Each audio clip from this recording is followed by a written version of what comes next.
Bedua Satra Honta long live. Long live, long live. Sunual Kosari Satra Honta long live. Long live, long live. Karbi Satra Honta long live. Long live, long live. Dima Hassan Satra Honta long live. Long live, long live. Deuri Satra Honta long live. Long live, long live. Tribal unity long live. Long live, long live. CC2A long live. Long live, long live. CC2A long live. Long live, long live. Zindabad. Tribal Icon Zindabad. Zindabad, Zindabad. Tribal Icon Zindabad. Zindabad, Zindabad. Ejulise. দীঘলীয়া সময় ধৰি এই বিষয়টোত মাত মাতি আহিছোঁ আৰু বিৰুদ্ধাচৰণ কৰি আহিছোঁ কাৰণ বৰ্তমানে স্বীকৃত জনজাতিসকলতকৈ বহুগুণে আগবঢ়া জনবহুল জনগোষ্ঠী যি 6 জনগোষ্ঠীৰ অনুসূচীকৰণে বৰ্তমানে স্বীকৃত জনজাতিসকলক বহু পৰিমাণে ক্ষতিগ্ৰস্ত কৰিব এক্সটাৰমিনেট কৰিব আমাক ডেষ্ট্ৰয় কৰিব ধ্বংসপ্ৰাপ্ত কৰিব বৰ্তমানৰ ট্ৰাইবেলসকল ধ্বংসপ্ৰাপ্ত হৈ যাব ইয়াৰ এটাই মাত্ৰ উদাহৰণ মই দাঙি ধৰিব খোজোঁ যে 1996 চনত কেৱল মাত্ৰ কোচ ৰাজবংশী জনগোষ্ঠীক যেতিয়া অনুসূচিত জনজাতি হিচাপে স্বীকৃত প্ৰদান কৰিছিলে তেতিয়া বৰ্তমানে স্বীকৃত জনজাতিসকলৰ বাবে সংৰক্ষিত medical college engineering college Ayurvedic college আৰু অসমৰ যিমানবোৰ উচ্চ শিক্ষা প্ৰতিষ্ঠানবোৰত যিখিনি আমাৰ ৰিজাৰ্ভ কোটা আছিলে ৰিজাৰ্ভ চিট আছিলে সেই ইয়াৰে সিংহভাগ কোচ ৰাজবংশী ছাত্ৰ ছাত্ৰীয়ে হস্তগত কৰিছিলে আনকি 96ৰ যি জেনেৰেল ইলেকশ্যন মাজুলী চিট যি STPৰ কাৰণে ৰিজাৰ্ভ তাৰ পৰা কৰোণা দত্ত বুলি এগৰাকী ব্যক্তি কোচ ৰাজবংশী ব্যক্তি জিকি আহিবলৈ সক্ষম হৈছিলে গতিকে ইয়াৰ খুবেই ডেঞ্জাৰাছ ইমপ্লিকেশ্যন আছে সেইকাৰণে আমি অসমৰ জনজাতি ছাত্ৰ সংগঠন আৰু ট্ৰাইবেল সংঘ আৰু ইউথ লীগ 26টা সংগঠন মিলি আমি এটা কোঅৰ্ডিনেশ্যন কমিটি গঠন কৰি দীঘলীয়া সময় ধৰি এই ইছ্যুটোত আমি ফাইট কৰি আহিছোঁ আমি ভইচ ৰেইজ কৰি আহিছোঁ আৰু CC2R আহ্বানত আজি 10 নৱেম্বৰ তাৰিখে মিনি ষ্টেডিয়াম সোনাপুৰ এই খেলপথাৰত লক্ষাধিক মানুহৰ সমাগম ইয়াতে হ'ব সমগ্ৰ অসমৰ জনজাতিসকল জাগি উঠিছে আৰু তেওঁলোক স্বতঃস্ফূৰ্তভাৱে গাঁঠিৰ ধন ভাঙি আজি এই খেলপথাৰলৈ আহি সমবেত হ'ব ইতিমধ্যে বহুখিনি ৰাইজ আহিছে আৰু ৰাস্তাত আছে তেওঁলোক অহাৰ লগে লগে আমি সভাৰ কাম আৰম্ভ কৰিম আমি একেমুখে দ্বিধাহীনভাৱে আমি 6 জনগোষ্ঠীৰ জনজাতিকৰণটো বিৰোধ কৰি আহিছোঁ আৰু কৰি যাম 6 জনগোষ্ঠীৰ যি জনজাতিকৰণৰ বিষয় এইটো আমি প্ৰতিবাদ কৰি আহিছোঁ আৰু আমাৰ যিটো 14টা জনগোষ্ঠী আছে সেই জনজাতি হিচাপে সেই স্বীকৃত জনজাতিসকলৰ যি আমাৰ দাবী সেই দাবী তেখেতসকলে ST হ'বলৈ বিচাৰিছে 6 জনগোষ্ঠীৰ জনজাতিকৰণৰ বিষয়টো আমি বিৰোধিতা কৰি আহিছোঁ আৰু বিৰোধিতা কৰি যাম আৰু জনজাতি বস্তুটো ST শিডিউল টাইপছ বস্তু এনেকুৱা বস্তু নহয় যে বিচাৰিলে কোনোবাই পাব তাৰ কেইটামান ক্ৰাইটেৰিয়া আছে সেই ক্ৰাইটেৰিয়াসমূহ ইতিমধ্যে 8 বাৰকৈ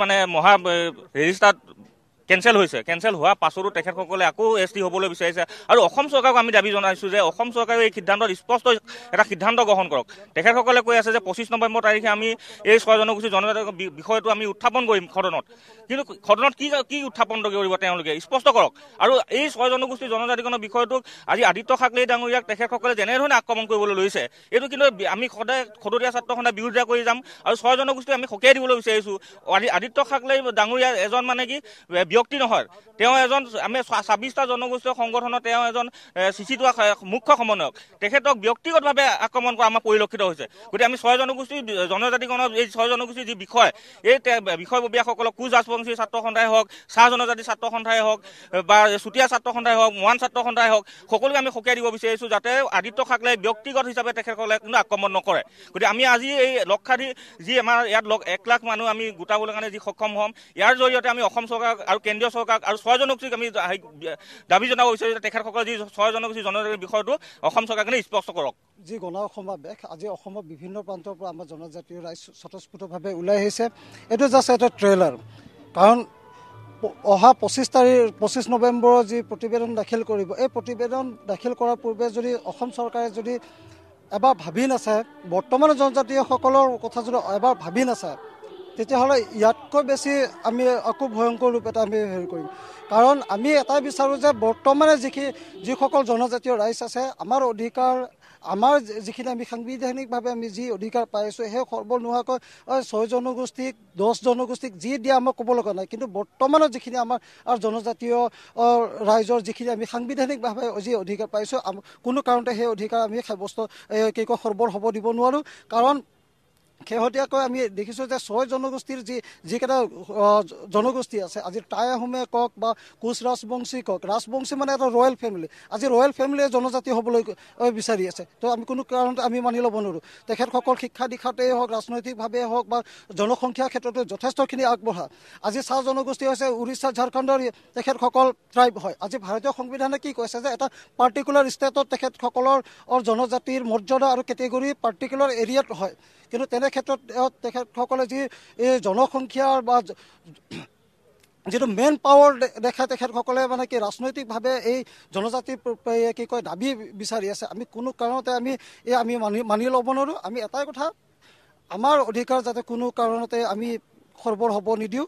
আজি তেখেতসকলে জোৰ সমদল উলিয়াইছে, বিভিন্ন ধৰণৰ আন্দোলন কৰিছে। আমি আজি কেইবা লাখ লোক আজি সোণাপুৰ মিনি ষ্টেডিয়ামৰ আমি জাষ্ট এটা ট্ৰেইলাৰ দেখাম। হয়, নিশ্চিতভাৱে ঠিক হ'ব বুলি আমি আশা কৰিছোঁ। কাৰণ কি হয়, এটা বৃহৎ সংখ্যক মানে যিটো জনসংখ্যাৰ মানে ভিত্তিত 6 জনগোষ্ঠী এটা বৃহৎ সংখ্যক বুলি ক'ব লাগিব। আমি এতিয়া বৰ্তমান অৱস্থাত আমাৰ ট্ৰাইবেলসকল শংকিত, যিসকল মানে অৰিজিনেল জনজাতি, আমি শংকিত হৈ আছোঁ।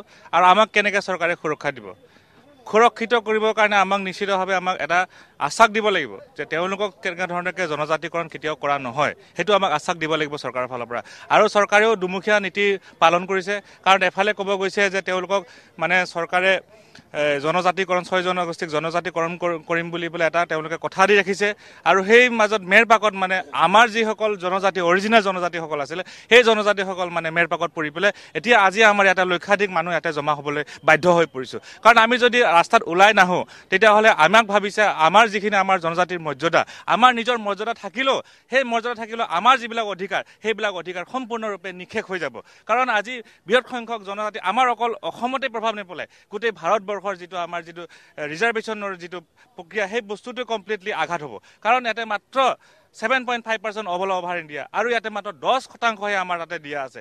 আৰু বৃহৎ সংখ্যক যিবিলাক তেওঁলোকে 80 লাখ যিবিলাক মানে জনজাতি যেনেকৈ জনজাতিকৰণ বিচাৰিছে 80 লাখ মানুহে, সেই তেওঁলোকে আমাৰ ইয়াতে নিশ্চিতভাৱে প্ৰভাৱ পেলাব। আৰু চৰকাৰে এই বস্তুটো কোনো ধৰণৰ এতিয়ালৈকে মডেলিটি তৈয়াৰ কৰি উলিয়াব পৰা নাই। আৰু যদি যিকোনো পৰ্যায়ে যদি কৰিব বিচাৰিছে, তেনে এটাই উপায়, তেতিয়াহ'লে নিশ্চিতভাৱে সংবিধান সংশোধন কৰিব লাগিব।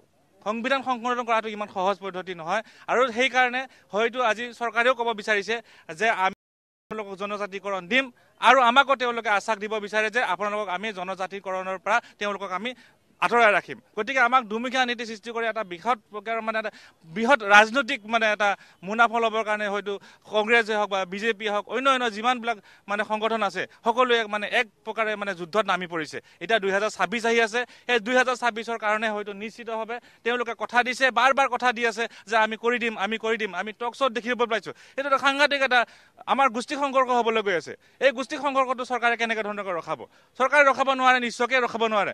ৰখাব লাগিলে আমি নিজে আগত থকা যিবিলাক জনজাতি, তেওঁলোকে ৰখাব লাগিব। আৰু জনজাতি বুলি ক'লে মানে কোনো ধৰণে এনেকুৱা মাটি পুতি ইয়াত থকা যিবিলাক ইয়াতে হাৰ্ডি মুৰ্ডি আজি 2500 বছৰৰ আগত থাকিব লাগিব, কিন্তু নতুনকৈ আহি এটা বেলেগ ঠাইৰ পৰা আহি পেলাই ইয়াতে জনজাতি ল'ব বিচাৰিছে। এক প্ৰকাৰৰ ক'ব গ'লে আহোমসকলৰ কথাই কৈছোঁ, এইটো কোনো লাজৰ কথা নহয়, ইয়াৰ ইতিহাসৰ কথা। 600 বছৰ তেওঁলোকে ৰাজত্ব কৰিলে, 600 বছৰ ৰাজত্ব কৰাৰ পিছত আকৌ আমাক এই জনজাতিসকলক মানে পুনৰ তেওঁলোকে জনজাতিকৰণ কৰি নিজকে আমাক আকৌ নিষেধ কৰিব ওলাইছে, আমাক আকৌ মানে কৰতলীয়া কৰিব বিচাৰিছে। আমাক কৰতলীয়া কৰাৰ মুখ্য কাৰণ কি? তেওঁলোকৰ উদ্দেশ্য আমাৰ থকা যিবিলাক কাউন্সিল, আমাৰ সেই থকা জনজাতিবিলাক কাউন্সিলবিলাক তেওঁলোকে তাত কৰে। আজি যদি তেওঁলোকক যদি এছটিকৰণ কৰে, আমাৰ কাউন্সিলবিলাক কি হ'ব? যে তেওঁলোকে 25 নৱেম্বৰত তেওঁলোকে প্ৰতিবেদন এটা পঠিয়াব, আৰু এই প্ৰতিবেদনত কি আছে কি নাই তেওঁলোকে জানিব। কিন্তু প্ৰথম কথাটো হৈছে কি, 6 জনগোষ্ঠীৰ জনজাতিকৰণৰ যি প্ৰক্ৰিয়া, এই প্ৰক্ৰিয়াত আমাৰ যি এক্সিষ্টিং ট্ৰাইবেলবিলাক আছে, আমি এক্সিষ্টিং ট্ৰাইবেলবিলাক শংকিত হৈ পৰিছোঁ। কাৰণ ভাৰতবৰ্ষৰ সংবিধানত এনেকুৱা কোনো এটা দফা নাই, এনেকুৱা এটা বিষয় নাই য'ত মানে ট্ৰাইবেলৰ কাৰণে বেলেগকৈ আছে। অসমৰ ক্ষেত্ৰত হিলছ ট্ৰাইব, প্লেইনছ ট্ৰাইব বুলি আছে হয়, কিন্তু অল অভাৰ ইণ্ডিয়াৰ ক্ষেত্ৰত অকল ট্ৰাইবেল বুলি আছে। আৰু এই ট্ৰাইবেলসকলে মাত্ৰ 7.5%হে যিখিনি ৰিজাৰ্ভেশ্যন কোটা সেইখিনি এনজয় কৰে। এতিয়া 6 জনগোষ্ঠী যিখিনি তেওঁলোকে আগবঢ়া জনসংখ্যাৰ বেছি, এই জনসংখ্যাৰ বেছি আৰু আগবঢ়া জনগোষ্ঠীসকলক যদি একেটা কাঁহীতে খাবলৈ দিয়া হয়, তেতিয়া নিশ্চিতভাৱে যিবিলাকে এতিয়া দুৰ্বল, সাধাৰণতে জনজাতিসকল দুৰ্বল কাৰণে আমি ৰিজাৰ্ভেশ্যন সেইখিনি আমি চৰকাৰৰ পৰা পাই আহিছোঁ। এতিয়া সেই একেখন ৰিজাৰ্ভেশ্যনৰ ভিতৰত যদি তেওঁলোকক আনিবলৈ লোৱা হয় তেতিয়াহ'লে নিশ্চিতভাৱে এক্সিষ্টিং যিবিলাক ট্ৰাইবেল আছে এই ধ্বংস হৈ যাব। আৰু ইয়াৰ শংকাটো এইটোৱে হৈছে কি 1996 চনত যেতিয়া কোচ ৰাজবংশীসকলক এটা অধ্যাদেশৰ জৰিয়তে তেওঁলোকক 6 মাহৰ কাৰণে জনজাতীয়কৰণ এটা কৰিছিলে আৰু সেই সময়তে অসমৰ যিখিনি উচ্চ শিক্ষানুষ্ঠান আছিলে কটন কলেজে হওক বা ইঞ্জিনিয়াৰিং কলেজবিলাকে হওক মেডিকেল কলেজবিলাকে হওক তাতে সিংহভাগ কোচ ৰাজবংশীৰ যি কেণ্ডিডেট তেওঁলোকে সেইখিনি দখল কৰিছিলে। অসম আয়ুৰ্বেদিক কলেজ যিটো আছিল তেওঁতো 100% ভিতৰত 100%ই কোচ ৰাজবংশী ছাত্ৰ ছাত্ৰীসকলে তাত দখল কৰিবলৈ সক্ষম হৈছিলে। গতিকে এই উদাহৰণটোৱে যথেষ্ট। অকল কোচ ৰাজবংশীসকলক 1996 চনত কৰোঁতে যিখিনি অৱস্থা হৈছে এতিয়া তাৰ লগত আকৌ যদি আৰু 5টা জনগোষ্ঠীক যদি কৰা হয় তেতিয়াহ'লে এই এক্সিষ্টিং যিখিনি ট্ৰাইবেল এইখিনি একেবাৰে নিশ্চিন্ন হৈ যোৱাটো এটা খাটাং। এওঁলোকৰ ভাষা কৃষ্টি সংস্কৃতিও নিশ্চিন্ন হ'ব, এইখিনিক ৰাজনৈতিক যি প্ৰতিনিধি ৰাজনৈতিক প্ৰতিনিধিও নিশ্চিন্ন হ'ব।